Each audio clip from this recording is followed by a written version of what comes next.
Hi all, మనకి ఇంకో కొత్త పర్మనెంట్ జాబ్ ఆపర్చునిటీ రావడం జరిగింది. సో మన యొక్క ఆపర్చునిటీకి మనకి ముందుగా శాలరీ చూసుకుంటే మనకి 20 lakhs పర్ యానం అనమాట. ఓకేనా. సో అంటే మనకి పర్ యానం వచ్చేసరికి సిటీసీ వచ్చేసరికి 20 lakhs అనమాట.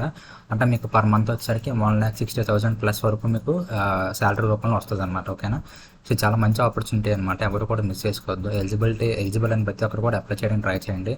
అదేవిధంగా మనం ఈ యొక్క పర్టికులర్ జాబ్లో చూసుకుంటే మనకి బెనిఫిట్స్ ఏంటి అంటే డీర్నెస్ అలవెన్స్ వస్తుంది, హౌస్ రెంట్ అలవెన్సెస్ వస్తుంది, అదేవిధంగా మెడికల్ అలవెన్స్ వస్తుంది, మీల్ కూపన్స్ వస్తాయి. అంటే మనకి డైరెక్ట్గా కంపెనీలోనే మన డైరెక్ట్గా ఫుడ్ ప్రొవైడ్ చేస్తారనమాట. డైరెక్ట్గా మనకి రీఎంబర్స్మెంట్ ఆఫ్ మొబైల్ బిల్స్ ఉంటుంది. సో ఈ విధంగా చాలా బెనిఫిట్స్ ఉంటాయి అనమాట ఈ యొక్క జాబ్లో. ఇది చాలా రేర్గా వచ్చే notification job. So maximum eligible అయిన ప్రతి ఒక్కరు కూడా అప్లై చేయడానికి ట్రై చేయండి. డీటెయిల్స్ అన్ని కూడా ఈ వీడియో డిస్కస్ చేద్దాం. ఈ వీడియో అక్కడ కూడా స్కిప్ చేయకుండా చివరి వరకు చూడండి. సో ముందుగా ఈ యొక్క జాబ్ పోస్ట్ చూసుకుంటే మనకి ఇక్కడ ఎగ్జిక్యూటివ్ ఆఫీసర్ లెవెల్లో మనల్ని రిక్రూట్ చేసుకోవడం జరుగుతుంది అన్నమాట. ఇక్కడ చూసుకుంటే probationary officer in the cadre of executive officer అనమాట. ఓకేనా. So probationary officer in the cadre of executive అంటే మనకి ఎగ్జిక్యూటివ్ ఆఫీసర్ లెవెల్లో మనల్ని రిక్రూట్ చేసుకోవడం జరుగుతుంది అనమాట. ఓకేనా. సో అదేవిధంగా ఈ యొక్క నోటిఫికేషన్ మీరు చూసుకుంటే సో రీసెంట్గా అంటే జస్ట్ నిన్నే మనకి ఒక నోటిఫికేషన్ రిలీజ్ చేయడం జరిగింది అనమాట. అదేవిధంగా ఆన్లైన్ అప్లికేషన్స్ కూడా నిన్నటి నుంచే స్టార్ట్ అయ్యాయి అనమాట. అంటే November 11th అనమాట. ఇక్కడ చూసుకుంటే మీరు online registration by candidates including payment of fee online.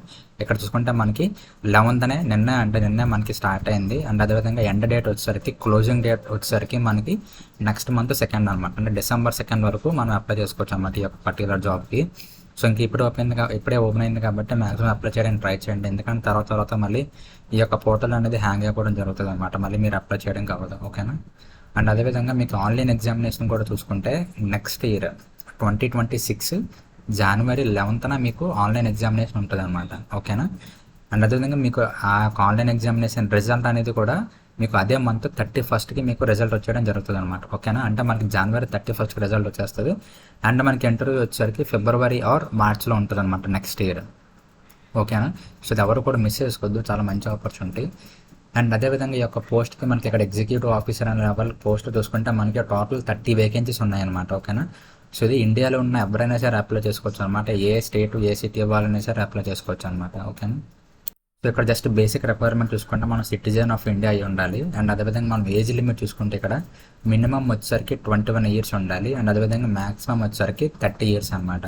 So అంటే ఎవరైతే 21 years అబవ్ ఉంటారో అదేవిధంగా 30 years బిలో ఉంటారో వీళ్ళందరూ కూడా అప్లై చేసుకోవచ్చు అనమాట. ఓకేనా. సో ఇండియాలోని ప్రతి ఒక్కరు ఎవరైతే 21 అబవ్ ఉంటారో 30 బిలో ఉంటారో అందరూ కూడా అప్లై చేసుకోవచ్చు అనమాట ఈ యొక్క పర్టికులర్ జాబ్కి. మనం ఈ యొక్క జాబ్కి అప్లై చేయాలంటే మనకి ఏమేమి క్వాలిఫికేషన్స్ ఉండాలి అంటే ఇక్కడ చూసుకుంటే మనకి bachelors degree or graduate in any discipline.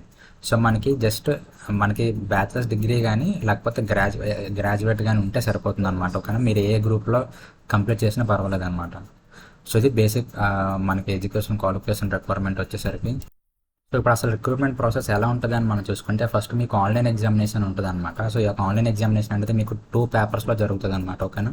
ఇక్కడ చూసుకుంటే multiple choice questions of 200 marks followed by descriptive paper of 40 marks. అంటే మీరు ఎస్ఏస్ రాయాలన్నమాట. సో ఎస్ఏస్ అనేది సెకండ్ పేపర్ ఉంటుంది. మీకు ఫస్ట్ పేపర్ వచ్చేసరికి మల్టిపుల్ చాయిస్ క్వశ్చన్స్ ఉంటాయి అనమాట. ఓకేనా.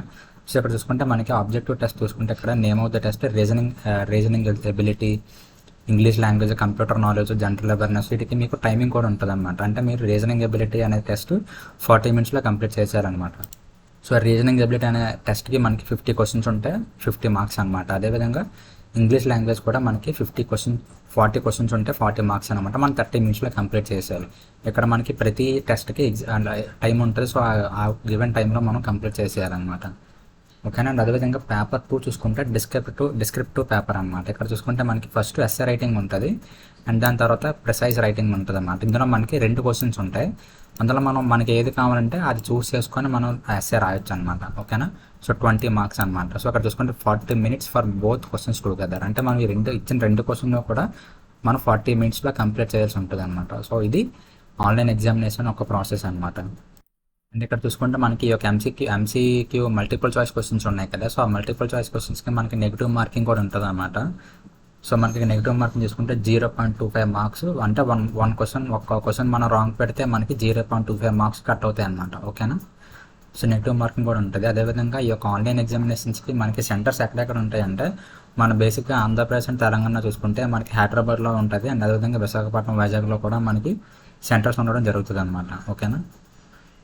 అండ్ మనం ఈ యొక్క జాబ్కి ఎలాగ అప్లై చేయాలి అంటే, అప్లై చేయడానికి మనకి ముందుగా కావాల్సిన రిక్వైర్మెంట్స్ ఏంటి అంటే ఫోటోగ్రాఫ్ ఉండాలి. మనకి ఇక్కడ సైజ్ కూడా ఇచ్చారన్నమాట. 4.5 సెంటీమీటర్స్ ఇంటూ 3.5 సెంటీమీటర్స్ ఉన్న ఫోటోగ్రాఫ్ ఉండాలి. పాస్పోర్ట్ సైజ్ ఫోటోగ్రాఫ్ అండ్ అదేవిధంగా మనకి సిగ్నేచర్ ఉండాలి. అండ్ లెఫ్ట్ థంబ్ ఇంప్రెషన్ కూడా ఉండాలన్నమాట. అండ్ మన ఎడ్యుకేషన్ డాక్యుమెంట్స్. సో ఇవి ఖచ్చితంగా మ్యాండేటరీగా ఉండాలన్నమాట. ఎందుకంటే మీరు లైవ్లో అప్లై చేస్తారన్నమాట. ఇక్కడ మీరు చూసుకుంటే మీరు అప్లై చేసేటప్పుడు మీరు లైవ్ ఫోటోగ్రాఫ్ కూడా క్యాప్చర్ చేసుకుంటుంది అనమాట. ఓకేనా. అందుకే మీ యొక్క డాక్యుమెంట్స్ అన్నీ కూడా మీరు రెడీగా ఉంచుకోవాలి మీరు అప్లై చేసేటప్పుడే. ఇక్కడ అప్లికేషన్ ఫీజు చూసుకుంటే ఈ యొక్క పర్టికులర్ పొజిషన్కి మనకి ఎవరైతే ఎస్సీ ఎస్టీ పీడబ్ల్యూడీ ఉంటారో వాళ్ళైతే మనం జస్ట్ 175 రూపీస్ పే చేస్తే సరిపోతుంది. అండ్ మిగతా క్యాస్ట్ వాళ్ళందరూ కూడా మనం 950 రూపీస్ పే చేయాల్సి ఉంటుంది అనమాట. ఓకేనా. సో ఇది అప్లికేషన్ ఫీజు వచ్చేసరికి. సో మీరు ఈ యొక్క జాబ్కి ఇప్పుడు అప్లై చేసిన తర్వాత మీకు నెక్స్ట్ ఇయర్ అంటే 2026 కల్లా మీకు మార్చ్ ఆర్ ఫిబ్రవరి లోపు మీకు జాబ్ పోస్టింగ్ రావడం జరుగుతుంది. అంటే మీకు ఆఫర్ లెటర్ రావడం జరుగుతుంది అనమాట. అప్పుడు మీరు జాయినింగ్ అవ్వాల్సి ఉంటుంది అనమాట. అండ్ అప్లై ప్రాసెస్ వచ్చరికి మనం నెక్స్ట్ వీడియోలో డిస్కస్ చేద్దాం. సో ఎవరికైతే అప్లై ప్రాసెస్ కావాలనుకున్నారో కింద కామెంట్ సెక్షన్లో కామెంట్ చేయండి. అండ్ ఎందుకంటే ఈ యొక్క వీడియోలో చేస్తే మళ్ళీ లాంగ్ అయిపోతుంది. సో ఎవరికైతే ఇంట్రెస్టెడ్గా ఉన్నారో సో వాళ్ళందరూ కూడా కింద కామెంట్ సెక్షన్లో కామెంట్ చేస్తే నేను డెఫినెట్గా నెక్స్ట్ వీడియో ఈ యొక్క పర్టికులర్ జాబ్కి అలాగే అప్లై చేయాలో నేను వీడియో చేసి పెడతాను. అండ్ నెక్స్ట్ వీడియో కోసం మన ఛానల్ ఫాలో అవుతున్నాను. And thank you so much.